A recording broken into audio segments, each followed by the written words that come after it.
នធានមនុស្សដែលមានសមត្ថភាពតែមានសុខភាពល្អអាចធ្វើឲ្យប្រទេសយើងមានលទ្ធភាពប្រកួតប្រជែងជាមួយប្រទេសផ្សេងក្នុងបរិបទសកលពិភពពាណិជ្ជកម្មប្រទេសយើងតាំងពី93ដែលយើងបើកឆាកភ្ជាប់ជាមួយពិភពលោកយុទ្ធសាស្ត្រត្រីកោណដែលរាជរដ្ឋាភិបាលក្រោមការដឹកនាំរបស់សម្ដេចតេជោមានចក្ខុវិស័យវែងឆ្ងាយដែលអតិភិបដំបូងមួយនៅក្នុងអតិភិបត្រីកោណនោះគឺសមាហរណកម្មនៅក្នុងសកលលោកយើងចូល WTO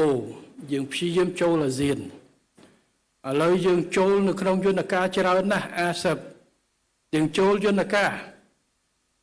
យើងចរចាពាណិជ្ជកម្មសេរី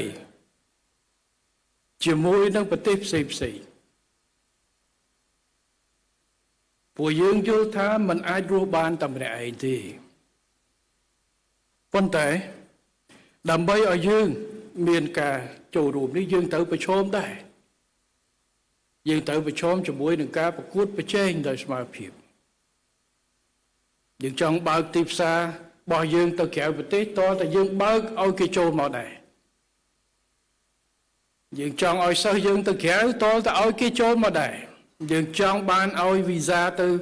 យើងសុំប្រជាពលរដ្ឋយើងមានវីសាទៅក្រៅតើតែយើងឲ្យវីសាគេមកដែរ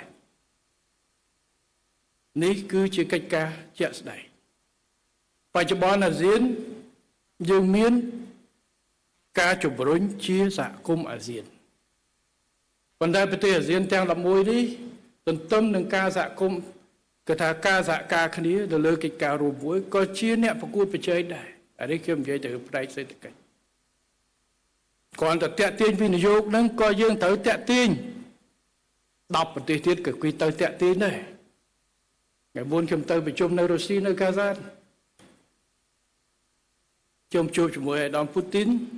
យើងនិយាយអំពីការទំនាក់ទំនងពង្រឹងនៅក្នុងការវិនិយោគទៅវិញទៅមកមេដឹកនាំ10ប្រទេសទៀតដែលជួបគាត់ក៏និយាយដូចគ្នាយើងទៅបារាំងយើងទៅចិនយើងទៅជប៉ុនដូចតែគ្នាទេអញ្ចឹងធ្វើម៉េចដើម្បីឲ្យយើងជាជំរឿសយើងត្រូវមានភាពតាក់ទាញឲ្យក្នុងមួយនោះគឺធនធានមនុស្សនេះគឺជាកត្តាសំខាន់ធនធានមនុស្សឲ្យប្រទេសយើងអាចចាប់ឱកាសនិងកាត់បន្ថយគម្លាតជាមួយប្រទេសផ្សេង